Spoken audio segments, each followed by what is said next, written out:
Today we're going to show you guys how to go from this to this. Don't forget to smash that subscribe button, like this video, so we can afford to buy Mike some socks. When you guys are preparing metal on your car, you're going to want to use 80 grit. It can be sticky back, it can be Velcro. In this stage, it does not matter. It doesn't matter what brand. All you're trying to do is get a very good scuffed surface so that way you can apply your epoxy surfacer or any other DTM primer. Now that you guys have gotten your car sealed up in a DTM or approved epoxy, you guys are gonna come back with 80 grit. This is the Sunmite. Again, doesn't matter what brand, but the thing to think about here is that we're just trying to scuff the primer so it can accept body filler. You're going to be breaking off small pieces of this and just take it by hand. We're not trying to focus at this point on blocking anything flat unless you're already metal finished. But at that point, if you took a long block and actually used it with this paper, you're going to end up breaking through in a bunch of places. That's why we don't use a DA to then come back and scuff any of this. We are just using our hands to only create surface adhesion. Now that you guys have the adhesion with your 80 grit, you're going to then come back in over your body filler, and you have two options, and these both are optional.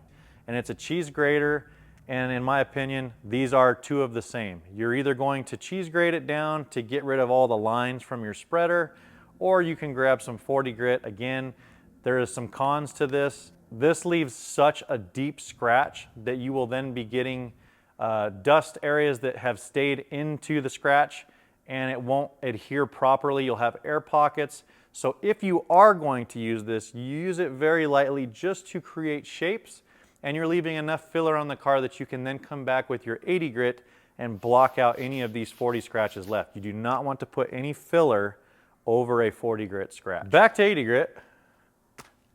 This is what you're going to be going back over all of your body filler. If you're using a good quality body filler and you're catching it within the window that's easy to sand, this should be all you guys typically need. 120 grit, now that we're moving out of dents, we're just trying to remove scratches. As things shrink and dry, they tend to come back. And so we're trying to gradually come to a smooth surface that you can prime, and you don't have any of these scratches come back to haunt you after you're painted. And then we roll into 150 grit. 150 grit is what you want to pretty much end everything before you do your first prime on the car. And then after your primer has completely cured, you're going to come back to the 150 grit. Depending on the primer that you guys are using, you may want to go back one more step into your 120 grit to cut it down. If you're using what we use, which is VP 2050 epoxy, it's an epoxy DTM high build. That primer is a very hard primer, and if it sits too long, it's really hard to cut any of the orange peel out. So you might be there all day long trying to get those orange peel and that texture out with 150 grit, and that's why we would then go back one more to 120. The whole thing is that even if you do have to go back at any stage in this, that you can then just go right back through those grits and upgrade. We are going to step into 220 and 320. These two grits I just kind of grouped together because as you have a bigger tooth on the grittier sandpapers, you might be hoofing to be able to work all that body filler down. And as you are just working out fine scratches, your touch should adjust to lighter and lighter.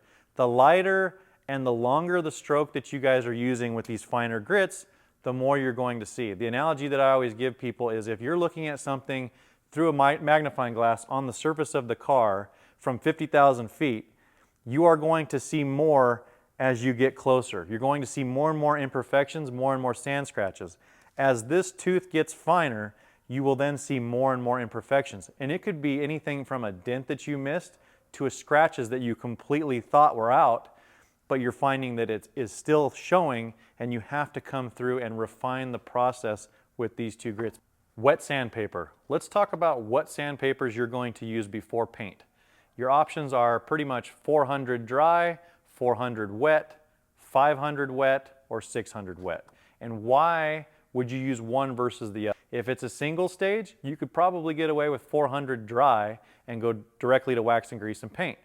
Now, if you are going to say a waterborne A waterborne is a lot thinner, and when it dries, you have no texture on the paint. It dries completely flat. When you go to these next grits, 500 or 600, where do you make the determination? Well, I always say if you're going with a single color, I like to go to 500 at a minimum for myself.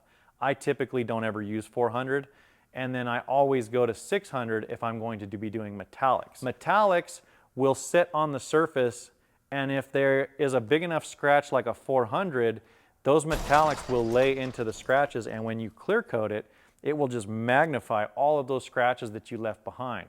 If you want to play it safe, go to 600. And you don't have to go 400, 500, 600. You can go straight from 320 to 600 grit if you wanted to, or any of the other 3 grits. Just know that's where you would use them for whatever paint product that you're going to be laying down. After everything is wet sanded, again, doesn't matter which one of the grits, you can use a Brillo pad. Oh! That's right, it's a Scotch-Brite. For all you guys who want to correct me, Scotch-Brite is the term. Now this is a red Scotch-Brite.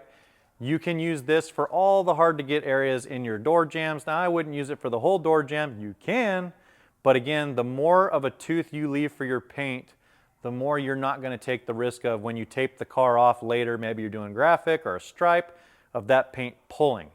You're going to want to use this for all the tight corners and grooves and around the door latch stuff that are detailed, the recessed holes. But this red Scotch-Brite is pretty equivalent to like a 500 or 600 grit wet sandpaper. I always go back and I use a spray guide coat, and I come back and make sure I get all those tight to get areas. There's a bunch of other pads out now, but this is kind of the old school way, and I like it. If you have a gray one, it's a lighter grit, so maybe it might be more equivalent to an 800, and you might use it on, say, a plastic bumper. You really wouldn't want to use this on a plastic bumper. It's a little bit too abrasive, and you're probably going to see sand scratches. Let's talk about after paint. Your options for cut and buff is going to be the spectrum of 600 grit to 3000 grit. You can go short or farther than either one of those grits. But where do you guys want your project to be? If you're going to go back to 600 grit, you need to make sure you have enough clear or enough of that single stage you just shot to be able to sand it down without any breakthroughs. A lot of times people will start after they've painted with 1000 grit or 1500 grit, so that way they don't have any issues of burning. Now, if you're typically putting 3 coats and you're using a very cheap clear, I would recommend that you start in the 1500 range and go on up. They go in increments of 500 typically. It's usually 600, 800, 1000, and when you get to 1000, it goes 1000, 15, 2, 2500, 3000. You can go through all of those, or there are steps that you can do to cut them out. We like to go 600, 1000, 2000, 3000. How you get rid of these scratches is you are actually using guide coat on your clear after you have done the initial block out. The 600 grit, let's say you go that far, or the 1000 grit. Either one we're going to call equals.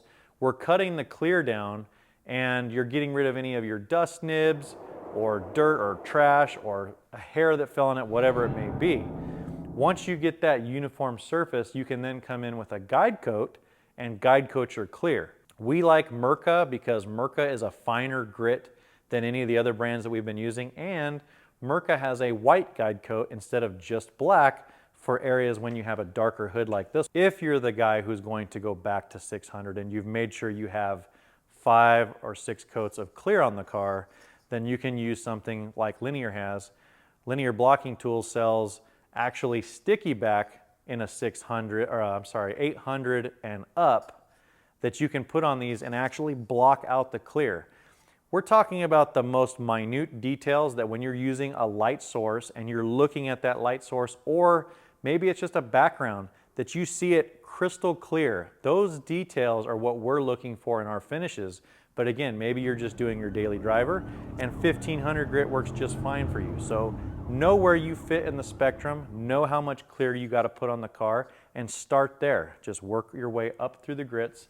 Now we're getting to the good part. All your hard work is finally going to pay off, and you can see that shine come to life. Wool pad is going to be more of an abrasive that's going to cut and polish, and then when you're done with the wool pad, you can come in with the foam.